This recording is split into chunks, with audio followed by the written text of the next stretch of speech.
Na vida a gente sempre tem que escolher que lado a gente fica na história. O executivo, ele tem que fazer escolhas e em tempos de crise, as escolhas se tornam ainda mais importantes e muitas das vezes severas. Esse projeto mostra claramente o lado da história que o governo se coloca. Esse projeto é um resumo, e um resumo muito feio, do que o governo Pezão Dornelles tem escolhido nos últimos tempos. A escolha desse governo é maltratar o mais pobre e aqueles que mais precisam do Estado e manter ou ampliar privilégios daqueles que sugam o Estado. É isso que diz esse projeto. No ano de 2016, mais precisamente em abril, eu apresentei a proposta de mudança desse imposto com uma tabela totalmente diferente da apresentada pelo governo. Não estou dizendo que a minha tabela seja a ideal, ou que a tabela que o nosso trabalho apresenta é aquela que tem que ser. Acredito que a discussão deve ser sóbria e com um sentido muito visível de que defender os que mais precisam do Estado e impor àqueles que mais têm os impostos que devem ser pagos por quem mais tem. Aliás, diga-se de passagem, o Brasil é um dos países mais injustos e desiguais do mundo. Basta ver o que o Senado permite para a cobrança desse imposto de transmissão de bens.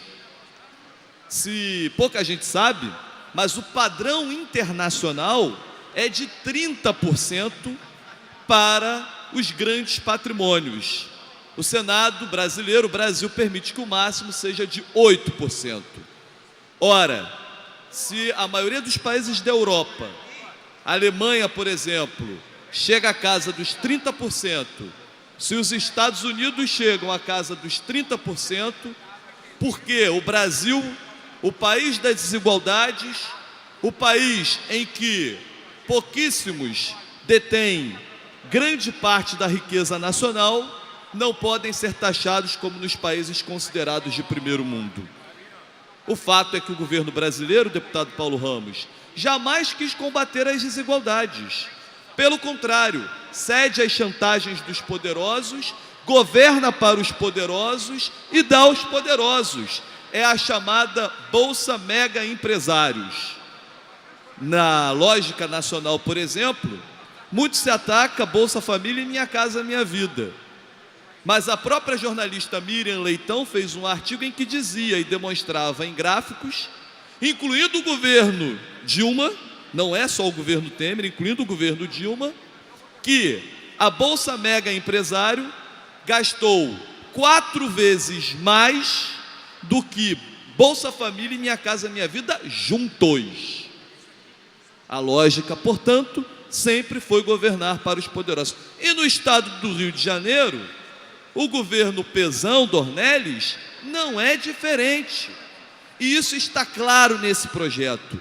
Esta casa não pode permitir que aqueles que têm menos paguem o pato dessa história. Aqueles que mais precisam do Estado.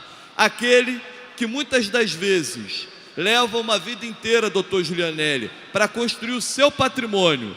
Consegue lá uma casa de 100, 200 mil reais, ser taxado da forma que o Estado está taxando. E não se adianta também dizer sobre a nova classe média brasileira, deputado Conte, porque hoje qualquer apartamento na cidade do Rio de Janeiro fica na casa de R$1 milhão. E aí vai me dizer que o sujeito que tem apartamento de R$1 milhão é rico ou milionário.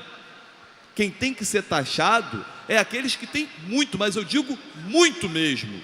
Não é o que tem um apartamento de R$1 milhão, que pode até se achar rico. Infelizmente, num estudo antropológico da população brasileira, um desserviço talvez criado nos últimos anos, que é com a criação dessa nova classe média, que essa nova classe média que bate panela, acha que é rica.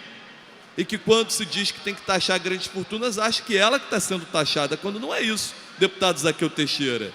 É uma classe que surgiu através, é claro, de programas de inclusão social e de um avanço de desenvolvimento social e econômico que esse país teve na última década.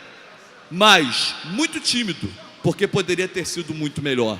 E essa é a grande crítica que a gente faz. Portanto, a nossa defesa é que sim, haja a elevação desse imposto, mas não para as pessoas que aqui o governo está taxando.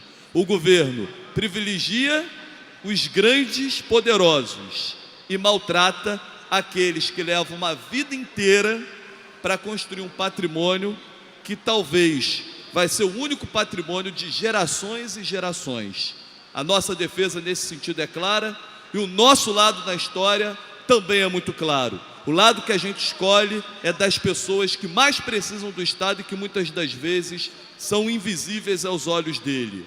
O nosso lado da história é contraditar esse governo que aí está e os mecanismos que utiliza e as defesas que faz, como é o governo Pezão e Dornelles. Não aceitamos esse projeto da forma que vem, que é também, além de um demonstrativo de quem o governo do Estado defende, é também um demonstrativo claro da incompetência técnica desse governo, inclusive de enviar um projeto de lei a essa casa. Não respeita o parlamento, e muito menos respeita a população que esse parlamento representa. A escolha é de cada um de nós. A nossa defesa não é apenas corrigir esse projeto na técnica, é corrigir esse projeto exatamente no lado que o Estado escolhe, que o governo Pezão e Dornelles escolhem.